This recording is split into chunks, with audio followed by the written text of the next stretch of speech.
Assalamualaikum warahmatullahi wabarakatuh. Sahabat akhirat dimanapun berada, ketemu kembali lagi dengan saya, Kang Mobai 7 di channel resmi Yayasan Pendidikan Majelis Dzikir Al-Furqon Bandung.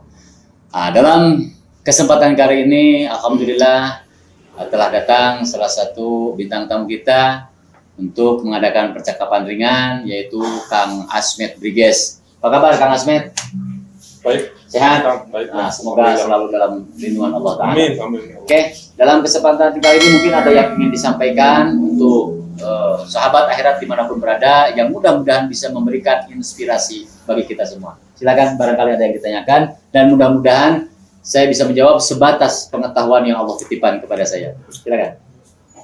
Assalamualaikum warahmatullahi wabarakatuh. Waalaikumsalam warahmatullahi wabarakatuh. Gini Kang, ini pertanyaan mungkin ini mewakili sebagian rekan-rekan saya juga ya. Ya. Karena zaman sekarang kan yang namanya gambar di tubuh atau tato itu kan bisa dibilang seni gitu ya Kang ya. Oke. Seni tato gitu kan. Ya. Nah, mereka kadang-kadang gitu kan, kalau misalkan kita ajak untuk ya hijrah atau apa, ada terbentur seperti bahasa begini, wah percuma katanya.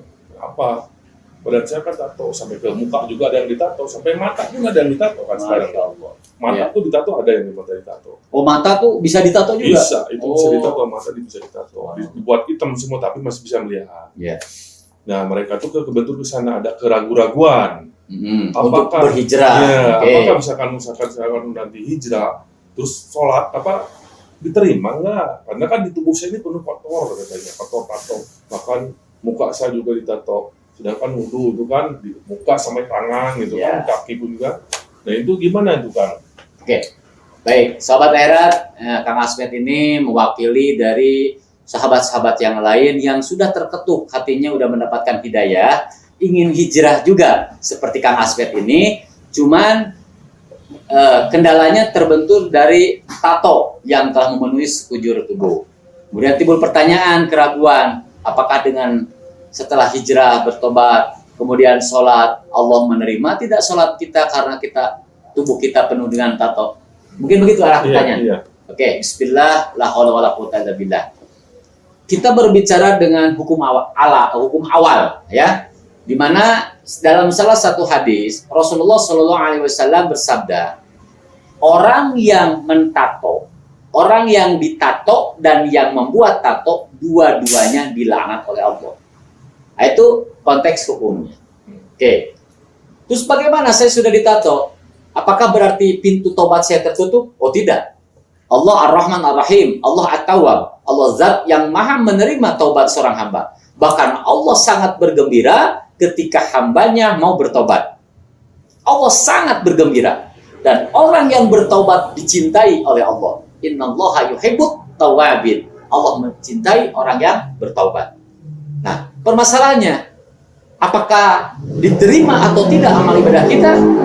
Kita manusia hanya diperintahkan oleh Allah mengabdi, menyembah Allah dengan sebenar-benarnya. Ya, bukan untuk menghukumi, apalagi menghakimi. Jangankan orang yang bertato, orang yang tidak bertato pun bisa saja tidak diterima sholatnya oleh Allah. Kenapa? Karena Allah memiliki sifat irodat. Irodat itu apa? Kalau bahasa Sundanya sakarep-karep anjeuna. Allah berkehendak. Ya. Bagaimana Allah saja. Jadi kewajiban kita ibadah.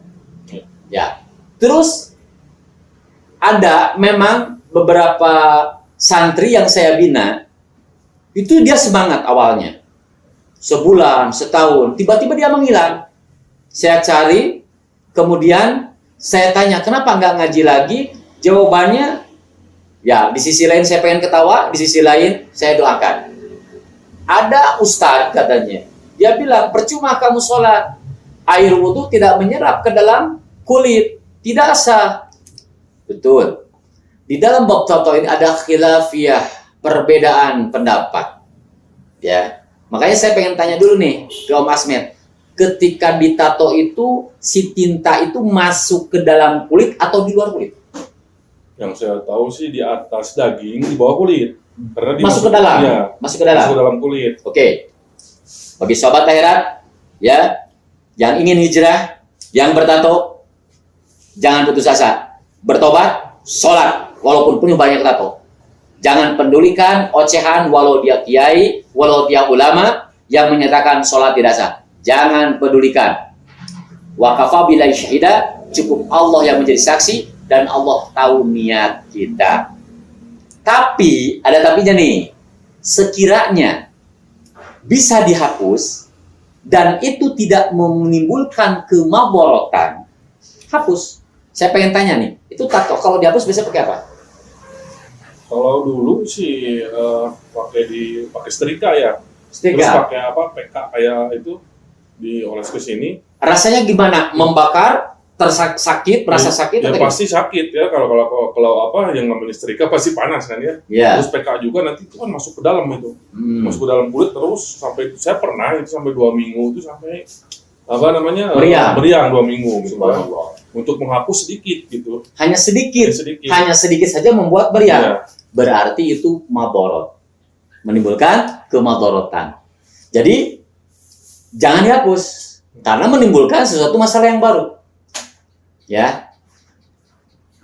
Kalau ada nih, mudah-mudahan dengan kecanggihan teknologi, ada cairan atau obat yang hanya dioleskan tidak menimbulkan rasa sakit, bisa menghapus tato, lakukan. Kalau sama laser gimana, Kang? Oke. Ada sama laser. Laser sakit atau tidak? Saya belum pernah nih lasernya karena biayanya cukup besar juga. Yang pernah saya dengar, ada beberapa komunitas, maaf tapi sebelumnya, dan ada santri saya juga, itu ketika di laser justru sakit juga, panas karena laser. Terus yang kedua, ada paksaan harus mengikuti kelompok tertentu. Nah ini yang kurang saya setuju. Ya, jadi saya coba mengetuk, barangkali ada dermawan, ada komunitas yang bisa menghapus tato tanpa embel-embel, tanpa harus begini. Tolong bantu santri-santri saya. Ya, kalau dengan laser menyakitkan itu kan kembali menimbulkan kemudorotan. Jadi kesimpulan, sahabat hijrah dimanapun berada yang bertato, sudah, nggak usah dihapus. Dan kalau memang itu tintanya di dalam kulit, itu tidak menghalangi meresapnya air ke dalam kulit. Insya Allah sah, insya Allah. Karena Allah ada dalam zon kita, ada dalam sangkaan kita. Kita harus berbaik sangka kepada Allah. Dan yang Allah nilai adalah kesungguhannya. Ada yang lebih berbahaya daripada tato sekujur tubuh, Kang Asmed. Apa itu? Tato kolbu.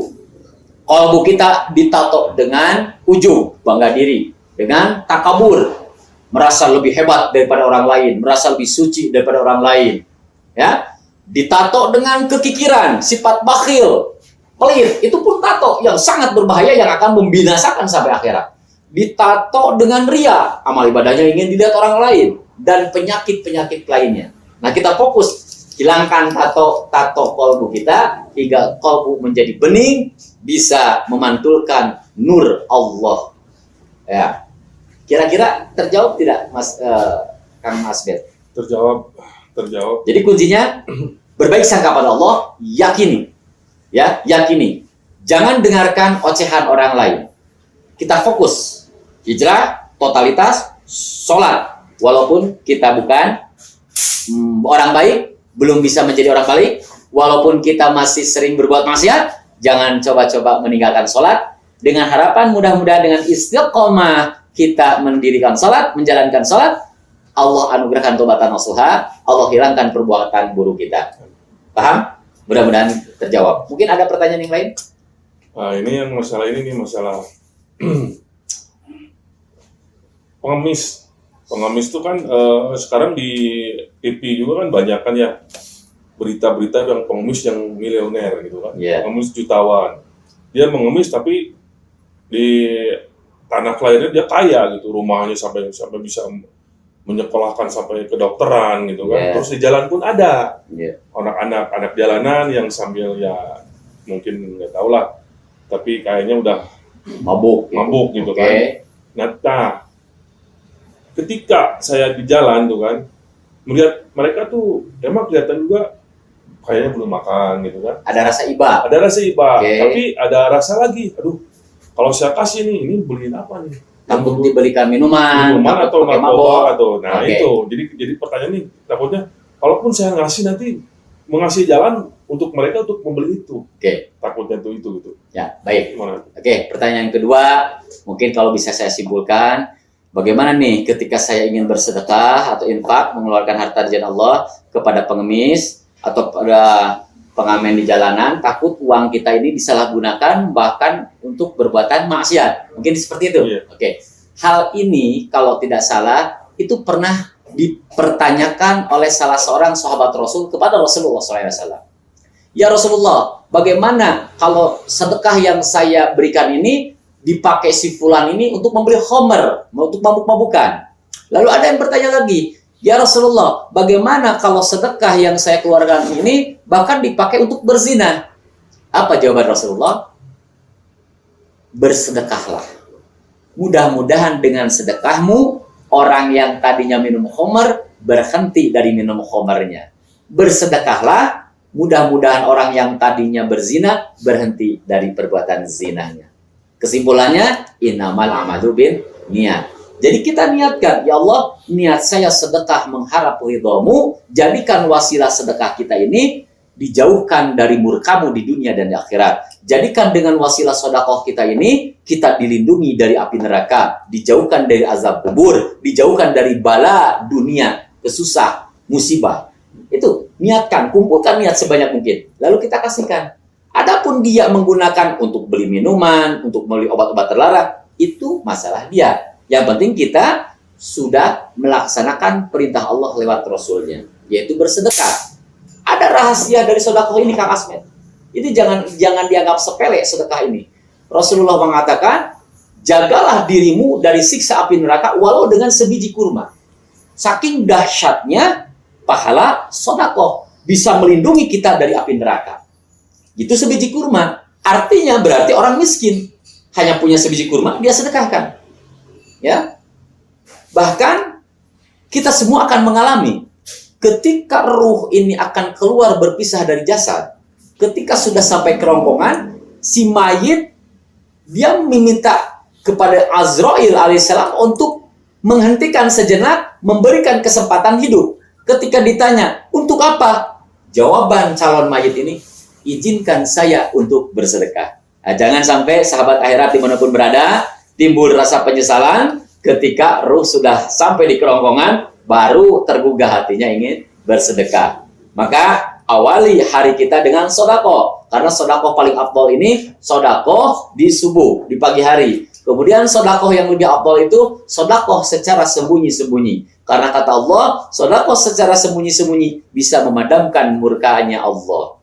Ya, awali hari kita dengan sedekah, isi hari kita dengan amal ibadah, amal soleh, amal kebajikan yang didasari ilmu, mengharap ridho Allah, dan tutup hari kita, artinya sebelum tidur, dengan muhasabah. Ya, kita ulang lagi, kita putar lagi dari mulai bangun tidur sampai sekarang mau tidur, apa yang telah kita lakukan. Mata ini, mulut ini, telinga ini, seluruh anggota tubuh ini, apa yang telah kita perbuat. Bila ada di dalam ridho Allah, di jalan yang Allah ridhoi, kita bersyukur kepada Allah dan memohon diistiqomahkan. Kalau ternyata yang kita lakukan penuh dengan dosa, penuh kesalahan, mengundang murka Allah, segeralah bertaubat. Jangan tunggu taubat. Wasari'u ila maghfiratin min rabbikum. Bersegeralah menuju pengampunan Tuhanmu.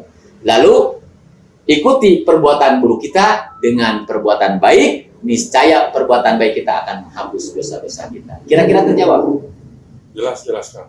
Alhamdulillah. Nah, demikian perbincangan kali ini, mudah-mudahan bisa membuat inspirasi, membuat semangat ya sahabat-sahabat hijrah dimanapun berada. Karena saya hanya menjalankan amanah Rasul untuk menyampaikan ayat-ayat rahmat. Jangan pernah membebani seseorang, apalagi orang yang mau hijrah, ya. Jangan ditakut-takuti, sampaikan ayat-ayat rahmat, ya. Salam dari Kang Obay 7, tetap tebarkan kasih sayang, jauhi permusuhan, kedengkian, pererat tali ukhuwah Islamiyah. Semoga bermanfaat adanya. Sampai jumpa di sesi-sesi selanjutnya.